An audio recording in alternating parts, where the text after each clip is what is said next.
Welcome to Prachi academy YouTube channel. आशा करते हैं आप लोगों की पढ़ाई लिखाई अच्छी चल रही है, साथ ही साथ आप एग्ज़ाम की तैयारी भी ज़ोर शोर से कर रहे होंगे।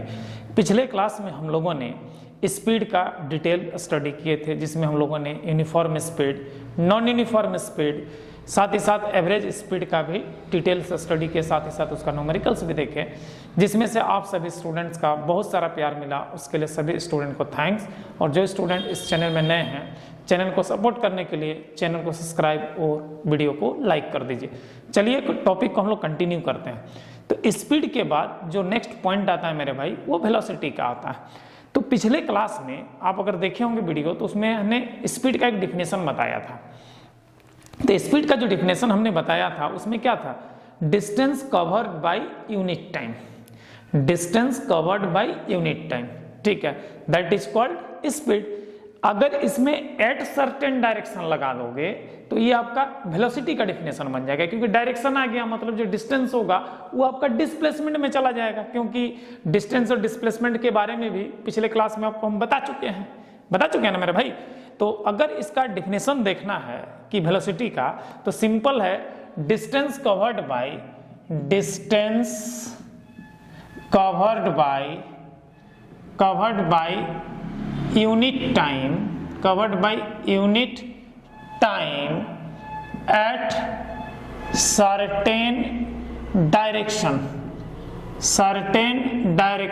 इज कॉल्ड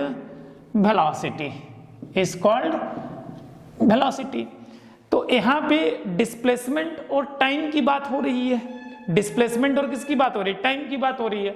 मतलब यहाँ पे सिंपल अगर इसका फॉर्मूला बनाया जाए तो वेलोसिटी इक्वल्स टू क्या होगा? डिस्प्लेसमेंट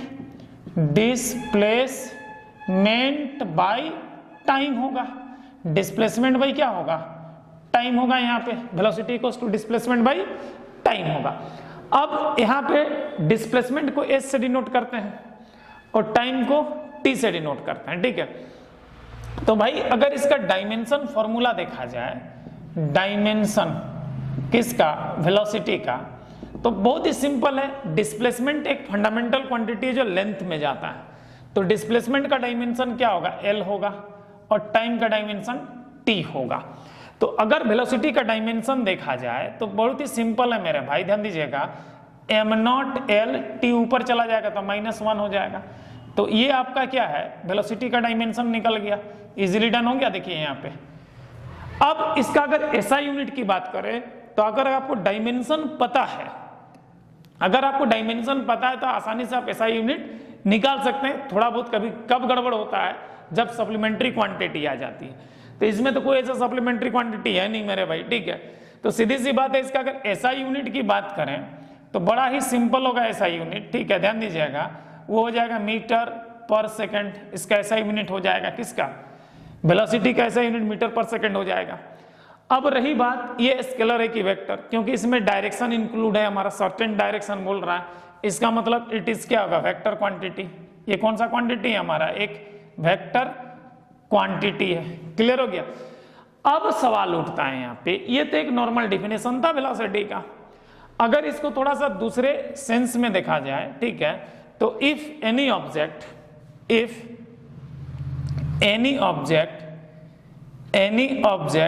covered del s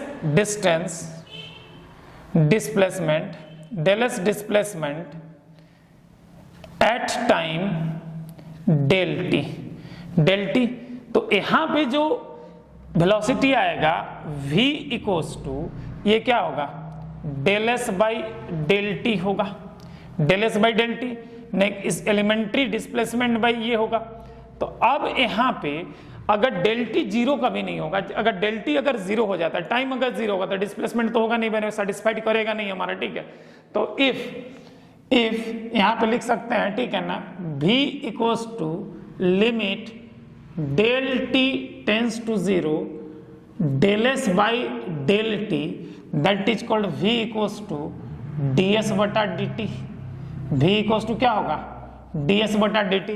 मतलब इससे पता चलता है कि डिस्प्लेसमेंट का फर्स्ट ऑर्डर डेरिवेटिव जो होगा, डिस्प्लेसमेंट का फर्स्ट ऑर्डर डेरिवेटिव होगा जो टाइम के रिस्पेक्ट में, इसको भी हम क्या कर सकते हैं, वेलोसिटी कर सकते हैं। मतलब ये क्या निकल गया, first order derivative of time, ठीक है, displacement with respect to time is called velocity. अगर इसमें आप एक काम कर सकते हैं, अगर आपको इससे डिस्टेंस डिस्प्लेसमेंट निकालना है तो इसको अगर सिंपल क्रॉस कर देंगे तो क्या होगा, देखिए v into D T equals to D S, तो ds equals to v into D T. अब यहाँ पे इंटीग्रल ले लीजिए, अप्लाई इंटीग्रेशन कर दीजिएगा, तो 0 से s है मान लीजिए डिस्प्लेसमेंट, ठीक है, और यहाँ पे ds हो गया, और यहाँ से आप u से v ले लीजिए v इंटू डी टी। तो इससे आप निकाल सकते हैं मेरे भाई, ठीक है, इससे आप निकाल सकते हैं, आप क्या निकाल सकते हैं, डिस्प्लेसमेंट निकाल सकते हैं। इससे आप क्या निकाल सकते हैं, डिस्प्लेसमेंट किसी चीज का निकाल सकते हैं, ds equals to v into D T, ठीक है। तो ये आपका डिस्प्लेसमेंट का कहानी हो गया, ठीक है। अब सवाल उठता है, ध्यान दीजिएगा, यहाँ पे भी आपको रिप्लेस करना पड़ेगा किसी इक्वेशन, तो इससे आप क्या निकाल सकते हैं, डिस्प्लेसमेंट निकाल सकते हैं। तो ये जो है first order derivative with respect to time, first order derivative of displacement with respect to time is called velocity. लेकिन यही फर्स्ट लाइन इंटीग्रल, यहाँ पे अगर लाइन इंटीग्रल वेलोसिटी का करते हैं टाइम के रिस्पेक्ट में, तो वैसे कंडीशन में आपका क्या निकलेगा, डिस्प्लेसमेंट निकलेगा। लाइन इंटीग्रल किया जाए वेलोसिटी का तो डिस्प्लेसमेंट निकलेगा, लेकिन अगर डिस्प्लेसमेंट का फर्स्ट ऑर्डर डेरिवेटिव किया जाए तो आपका वेलोसिटी निकलेगा। तो ये था मेरे भाई वेलोसिटी का कहानी, ठीक है। अब देखिए जो वेलोसिटी होती है, तो वेलोसिटी को अगर चैनल वाइज देखा जाए, तो अगर वेलोसिटी को अगर चैनल वाइज देखा जाए तो आपका दो टाइप का वेलोसिटी देखने को मिलता है अक्सर फिजिक्स में। एक देखने को मिलता है यूनिफॉर्म वेलोसिटी, यूनिफॉर्म वेलोसिटी, ठीक है, और एक देखने को मिलता है non uniform velocity, non uniform velocity देखने को मिलता है, ठीक है। तो अब सवाल उठता है यूनिफॉर्म वेलोसिटी किसको कहेंगे, सवाल है यहाँ पे, ठीक है। ये तो हमारा वेलोसिटी दो पार्ट में बढ़ जाएगा, फर्स्ट हमारा यूनिफॉर्म होगा और सेकंड हमारा क्या होगा, नॉन यूनिफॉर्म होगा। अगर यूनिफॉर्म वेलोसिटी की बात करें, यूनिफॉर्म वेलोसिटी की हम बात करते हैं, यहाँ पे बातों को समझिएगा, यहाँ पे तो यहाँ पर क्या होगा, acceleration becomes zero. Acceleration becomes zero मतलब कि यूनिट टाइम, मैंने कि हर एक यूनिट टाइम पे उसका वेलोसिटी क्या होगा, सेम होगा, वेलोसिटी बदलेगा नहीं। मतलब कि अगर फर्स्ट आवर में मान लीजिए कि उसका वेलोसिटी 6 मीटर पर सेकंड, 6 किलोमीटर पर आवर है, फर्स्ट आवर में 6 किलोमीटर पर आवर है, तो नेक्स्ट जो आवर आएगा सेकंड वाला जो फर्स्ट आवर होगा उसमें भी उतना ही रहेगा, वैल्यू बदलेगा नहीं। अगर 6 है तो 6 ही रहेगा, 7 है तो 7 ही रहेगा। तो ऐसे कंडीशन में यूनिफॉर्म वेलोसिटी होता है। तो यूनिफॉर्म वेलोसिटी में जो एक्सेलरेशन की बात करें, एक्सेलरेशन जो होता है वो आपका जीरो होता है, एक्सेलरेशन जीरो होता है, और वेलोसिटी जो होता है, ये वेलोसिटी जो होता है आपका कांस्टेंट होता है। वेलोसिटी आपका क्या होता है, कांस्टेंट होता है। तो ऐसे कंडीशन में हम लोग कैलकुलेट करते हैं क्या, यूनिफॉर्म वेलोसिटी को कैलकुलेट करते हैं। ऐसे कंडीशन में किसको करते हैं, उसका डिफिनेशन क्या होता है, यूनिफॉर्म वेलोसिटी का होता है। तो any velocity percent acceleration become zero as well as velocity become constant is called uniform velocity. ये इसका डिफिनेशन होगा। इसके बाद अगर नॉन यूनिफॉर्म की बात करें, क्या है, नॉन यूनिफॉर्म वेलोसिटी की बात करें, नॉन यूनिफॉर्म वेलोसिटी की, तो ऐसे कंडीशन में क्या होता है समझिएगा यहाँ पर, ठीक है। तो नॉन यूनिफॉर्म में जो एक्सेलरेशन होगा, एक्सेलरेशन जो होगा आइदर कांस्टेंट होगा, ठीक है, और आपका वेरिएबल भी हो सकता है, कांस्टेंट और वेरिएबल भी हो सकता है। मतलब यहाँ पे सीधा सीधी वेलोसिटी की अगर बात करें, वेलोसिटी आपकी क्या होगी, वेरिएबल होगी। काहे कि अगर कांस्टेंट एक्सेलरेशन भी है तब पर भी वेलोसिटी हमारी वेरिएबल होगी, क्योंकि हर समय उसका वेलोसिटी एक टाइम सर्टेन से बढ़ता जाएगा, और वेरिएबल एक्सेलरेशन है तो ऑलरेडी उसका वेलोसिटी चेंज होते रहेगा, ठीक है। तो वैसे कंडीशन में those object present constant acceleration as well as variable acceleration, then the velocity is called uniform non uniform velocity of an object. उस ऑब्जेक्ट का वो वेलोसिटी कौन सा कहलाएगा, नॉन यूनिफॉर्म वेलोसिटी कहलाएगा यहाँ पे, ठीक है। तो ये था मेरे भाई यूनिफॉर्म और नॉन यूनिफॉर्म वेलोसिटी का, क्लियर हो गया यहाँ पे। इसके बाद आता है मेरे भाई अगला पॉइंट जो है वो एक्सेलरेशन का आता है। किसका आता है हमारा, एक्सेलरेशन का, एक्सेलरेशन। तो एक्सेलरेशन को अगर डिफाइन किया जाए तो बड़ा ही सिंपल है मेरे भाई, rate of change of velocity, ठीक है, rate of change of velocity, rate of change of velocity is called acceleration. इसको क्या कहेंगे? एक्सेलरेशन कहेंगे। तो मान लेते हैं, let us consider that, let us u equals to initial velocity and v equals to final velocity, v equals to final velocity, v हमारा final velocity है। तो ऐसे और टाइम है, तो यहाँ t time taken from u to v। तो ऐसे कंडीशन में एक्सेलरेशन इक्वल्स टू फाइनल घटाओ इनिशियल बाई t। तो ये आपका एक्सेलरेशन होगा मेरे भाई। तो इसको हम लोग क्या कह सकते हैं? डेल v बाई टी हो जाएगा यहाँ पे, डेल v बाई टी। तो ये हमारा क्या होगा? एक्सेलरेशन, क्योंकि हमारा डेल v जो है वो हमारा v माइनस यू है, डेल v हमारा क्या है? v माइनस यू है यहाँ पे। अब सवाल उठता है कि ये जो डेल v बाई यू है, तो इसका अगर डायमेंशन देखा जाए, तो डायमेंशन की अगर बात करें तो बड़ा ही सिंपल है मेरे भाई। वेलोसिटी का डायमेंशन हमने अभी निकाला m0 lt माइनस 1, और नीचे एक टाइम है, तो एक्सेलरेशन का डायमेंशन क्या होगा? सिंपल अगर देखा जाए तो एक्सेलरेशन का डायमेंशन क्या होगा? m0 lt माइनस 2 होगा। इसका SI यूनिट क्या होगा यहाँ पे? अगर SI यूनिट की बात करें यहाँ पर, तो ध्यान दीजिएगा, SI यूनिट की अगर बात करते हैं यहाँ पर, ठीक है, तो वो हो जाएगा मीटर पर सेकेंड स्क्वायर। आपका इसका क्या होगा? SI यूनिट होगा, किसका? एक्सेलरेशन का। अब देखो यहाँ पे कोई भी एलिमेंट देखो क्या थे, any object del v velocity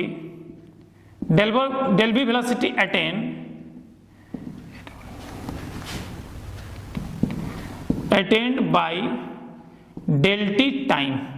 तो इस कंडीशन में del v by del t ये आपका एक्सेलरेशन होगा, जो एवरेज एक्सेलरेशन आएगा मेरा भाई, ठीक है।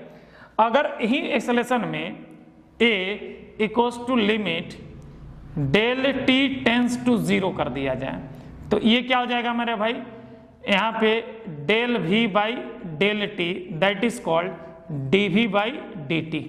तो एक्सेलरेशन का वैल्यू क्या होगा? dv बाई dt हो गया। तो first order derivative of velocity with respect to time is called acceleration, या इसी को कह सकते हैं second order derivative of displacement with respect to time is called acceleration, ठीक है, इज कॉल्ड एक्सेलरेशन। तो एक्सेलरेशन अगर निकालना है, तो अगर आप वेलोसिटी को फर्स्ट ऑर्डर डेरिवेटिव कर देते हैं टाइम के रिस्पेक्ट में, तो आपका एक्सेलरेशन निकल जाएगा। या डिस्प्लेसमेंट को टाइम के रिस्पेक्ट में सेकेंड ऑर्डर डेरिवेटिव कर देते हैं, तो वैसे भी कंडीशन में आपका एक्सेलरेशन आउटपुट आ जाएगा। क्लियर है? यहाँ पे क्लियर है ना? अब देखिए यहीं पे थोड़ा सा अगर चेंज किया जाए, तो जैसे कि since a equals to dv by dt है, ठीक है, तो अगर इसको ऐसे लिख सकते हैं dv equals to a into dt। अगर इसमें इंटीग्रल अप्लाई कर दिया जाए a u से भी, और यहाँ पे क्या लिख सकते हैं dv, और यहाँ पे 0 से t1 से t2 a इंटू dt। तो ऐसे कंडीशन में अगर लाइन इंटीग्रल अगर किया जाए एक्सेलरेशन को टाइम के रिस्पेक्ट में, तो ऐसे भी कंडीशन में आप क्या कर सकते हैं? वेलोसिटी निकाल सकते हैं यहाँ पे, ठीक है, इसमें आप डिस्प्लेसमेंट निकाल सकते थे, ठीक है। तो ये कहानी है। अब सवाल है एक्सेलरेशन की अगर बात करें, तो एक्सेलरेशन भी आपका दो टाइप्स का होता है। एक होता है मेरे भाई यूनिफॉर्म, एक्सेलरेशन में भी क्या आएगा? एक आपका यूनिफॉर्म आएगा, एक एक्सेलरेशन यूनिफॉर्म आएगा, और दूसरा हमारा नॉन यूनिफॉर्म आएगा, ठीक है। एक्सेलरेशन भी आपका क्या आएगा? दो टाइप्स का होता है, यूनिफॉर्म और नॉन यूनिफॉर्म होता है। तो अगर आपको यूनिफॉर्म एक्सेलरेशन की बात किया जाए, तो सिंपल इसमें देखना है कि अगर बॉडी का जो एक्सेलरेशन है, अगर वो कांस्टेंट एक्सेलरेशन में, अगर बॉडी का एक्सेलरेशन अगर कांस्टेंट है, मतलब वो बदल नहीं रहा, अगर 2 मीटर पर सेकेंड स्क्वायर है, मतलब एवरी सेकेंड वो एक्सेलरेशन 2 मीटर पर सेकेंड स्क्वायर ही अगर है, तो ऐसे कंडीशन में जो एक्सेलरेशन होगा कांस्टेंट एक्सेलरेशन होगा, और इस एक्सेलरेशन को हम लोग क्या कहेंगे, यूनिफॉर्म एक्सेलरेशन कहेंगे। क्लियर है? मतलब कि कोई भी ऑब्जेक्ट में अगर 3 मीटर मान लेते हैं कि 3 मीटर पर सेकंड स्क्वायर का एक्सेलरेशन है, तो each and every time this acceleration will be maintain, hence the object present acceleration is called uniform acceleration. और नॉन यूनिफॉर्म किसको कहेंगे, समझिएगा यहाँ पे। तो नॉन यूनिफॉर्म एक्सेलरेशन की बात करते हैं कि एक्सेलरेशन आपका वेरिएबल मोड में रहेगा, जैसे कि फर्स्ट सेकंड में अगर 2 मीटर पर सेकंड स्क्वायर है तो सेकंड में जो आ जाएगा 3 मीटर पर सेकंड स्क्वायर हो जाएगा, थर्ड में हमारा 4 मीटर पर सेकंड स्क्वायर हो जाएगा। तो ये एक्सेलरेशन बदल रहा है, तो वेरिएबल कंडीशन में। तो अगर any object present variable acceleration, then the body present acceleration is called non uniform acceleration. तो बॉडी में जो एक्सेलरेशन प्रेजेंट है वो हमारा क्या होगा, नॉन यूनिफॉर्म एक्सेलरेशन होगा। तो आज हमने स्टडी किया वेलोसिटी के बारे में। तो वेलोसिटी को हमने देखा, तो एक सिंपल डेफिनेशन भी देखे, उसके बाद हमने देखा सिंपल डेफिनेशन ये था मेरे भाई कि distance travelled by unit time interval at certain direction is called velocity. ठीक है, जहां पे वेलोसिटी इक्वल्स टू डिस्प्लेसमेंट में टाइम का इक्वेशन देखा हमने, और हमने ये भी बताया कि del S by del T जो है वो del S by del T में change in displacement by change in time, that is called velocity. ने डिस्प्लेसमेंट अगर मैंने rate of change of displacement कर सकते हैं यहाँ पे, rate of change of displacement is called velocity. तो rate of change of displacement मतलब क्या, del S by del T, del S by del T is called velocity. अगर इसको डेरिवेटिव फॉर्म में कन्वर्ट करना है तो ये जो डेल टी है, यहाँ पे ध्यान दीजिएगा, ये जो डेल टी है, ये जो डेल टी है ये जीरो नहीं होना चाहिए था, लिमिट लगा दीजिए, limit del T tends to zero, तो ये कन्वर्ट हो जाएगा ds बाई डी टी में। तो ds बाई डी टी में जब कन्वर्ट हो जाएगा लिमिट का प्रॉपर्टी से, तो वेलोसिटी भी equals to ds by d t. इसका मतलब क्या है कि फर्स्ट ऑर्डर डेरिवेटिव अगर डिस्प्लेसमेंट का किया जाए टाइम के रेस्पेक्ट में, तो आपको मिल जाएगा क्या, वेलोसिटी मिल जाएगा। अब देखिए इसी इक्वेशन को अगर पलट दिया जाए, थोड़ा सा dt को इधर भेज दिया जाए, तो v इंटू डी टी और ds को इंटीग्रल किया जाए, लाइन इंटीग्रल किया जाए, सरफेस और वॉल्यूमेट्रिक नहीं बोल रहे हैं, लाइन इंटीग्रल अगर किया जाए, तो ऐसे कंडीशन में आप डिस्प्लेसमेंट निकाल सकते हैं। ऐसे कंडीशन में क्या निकाल सकते हैं, डिस्प्लेसमेंट निकाल सकते हैं। अब देखिए वेलोसिटी आपका दो टाइप्स का होता है, यूनिफॉर्म और नॉन यूनिफॉर्म। यूनिफॉर्म वेलोसिटी किसको कहेंगे, जिसमें एक्सेलरेशन जीरो होगा, जिसमें एक्सेलरेशन जीरो होगा मतलब वेलोसिटी कांस्टेंट होगा, मतलब each and every second velocity will be maintain. जैसे just assume every second it's velocity is 2 metre पर second, then maintain this condition, then the velocity of object is called uniform velocity, or otherwise this condition is not maintained, that means acceleration become constant as well as variable। अगर इस condition को velocity को अगर constant maintain नहीं कर रहा है, इसका मतलब ये है कि उसमें जो एक्सेलरेशन है वो एक्सेलरेशन जीरो नहीं है, उसका मतलब एक्सेलरेशन जीरो नहीं है, या तो उसमें एक्सेलरेशन कांस्टेंट होगा एज वेल एज वेरिएबल हो सकता है। That time of condition the velocity is called non uniform velocity. वैसे कंडीशन में जो वेलोसिटी होगी हमारी, वो हमारे की होगी, नॉन यूनिफॉर्म वेलोसिटी होगी। क्लियर है यहाँ पे? अब आते हैं एक्सेलरेशन में। एक्सेलरेशन की जो डिफिनेशन है, rate of change of velocity, rate of change of velocity है मेरे भाई। तो rate of change of velocity that means u is initial velocity at certain time, v is final velocity of another time, then and u to v, t stand for time taken from u to v, क्योंकि एक initial velocity है तो v तक achieve करने में कुछ तो time लगा होगा उसको। मान लीजिए 5 मीटर पर सेकंड उसका स्पीड है इनिशियल, तो 5 से 10 अचीव होने में कुछ तो समय लगा होगा। तो ये जो समय का जो चेंज हो रहा है, तो change in velocity by time, that is called acceleration. तो dimension of acceleration is what, m not lt minus 2, power में लगेगा 2, ठीक है, t इनवर्स 2 जिसको बोलते हैं, ठीक है, t inverse 2, that is dimension of acceleration. अगर यहां पे ध्यान दीजिएगा कि अगर एलिमेंट्री वेलोसिटी अगर एलिमेंट्री टाइम में कवर होता है, ठीक है, अटेंड करता है, elementary velocity change in elementary velocity that elementary time, that is called del v by del t, that is called del v by del t, that is called acceleration. तो यहाँ पे t हमारा नीचे है, del t हमारा क्या नीचे है, तो टाइम नेवर बिकम्स जीरो। अगर टाइम जीरो होगा तो हमारा इक्वेशन ही अनडिफाइंड हो जाएगा। तो लिमिट हमने लगा दिया, limit del t tends to zero del v by del t। तो limit del t tends to zero del v by del t, that is called dv by dt. dv by dt is what? First order derivative of velocity with respect to time, that is called acceleration, and as well as second order derivative of displacement with respect to time is called acceleration. मतलब velocity का जो first order derivative होगा या displacement का second order derivative होगा with respect to time, that is called acceleration. Acceleration, अब इसी equation को जैसे कि हमारा आया है a equals to dv by dt, इसको क्रॉस प्रोडक्ट, इसको क्रॉस मल्टीप्लाई कर दीजिए तो आपका आ जाएगा dv a dt. तो इससे आप वेलोसिटी का इक्वेशन निकाल सकते हैं अगर लाइन इंटीग्रल कर दिया जाए तो. इसको क्रॉस मल्टीप्लाई करने के बाद इसको अगर लाइन इंटीग्रल कर देते हैं तो ऐसे कंडीशन में आप वेलोसिटी का इक्वेशन कैलकुलेट कर सकते हैं. अब रही बात एक्सेलरेशन की, तो acceleration are basically two types. First is uniform acceleration and second is non uniform acceleration. Uniform acceleration माने कि object present uniform acceleration, that means object present constant acceleration.